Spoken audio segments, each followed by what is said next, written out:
We were sat, Natalie, in Nostell Priory in Yorkshire, which I think we would recommend to anyone as a venue to go to. It's wonderful. Yes, and we were sat and we were just working through. We had the big picture meeting kit in front of us.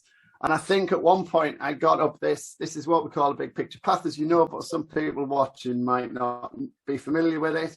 It's on all our kits and our products down here, but just a close-up view. We start with the purpose at the top, and then we go to team and then to customer. And then along the bottom, we go into a bit more detail, which is technology, measure, money and process. And then back up the other side, we go to challenge and opportunity. And I think it was the point you stopped me in my tracks a little bit and said, oh, there's something there. There's an observation of learning and development in terms of maybe some blind spots. And what did you mean when you said that? Yeah, so what I meant was that I think where I think we are really good in L&D is when we place much focus on people. So the individuals themselves, or maybe the team as a whole, or even the customer or end user, we think very much in people terms. And maybe that's because that's our comfort zone.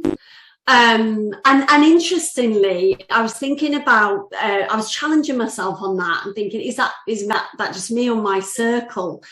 And I was thinking about somebody I know, we mutually know, Chris Gadd, who actually started her career as an engineer. So she's an engineer by trade and now specializes in learning and development. And she actually focuses a lot of her time on measurement and data.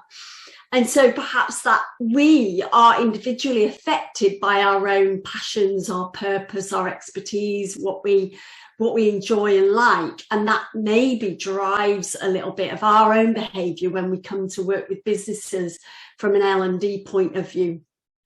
So where I see we could be better is around elements of the big picture path, in terms of, as you said, technology, measurement, money, and process. So nice.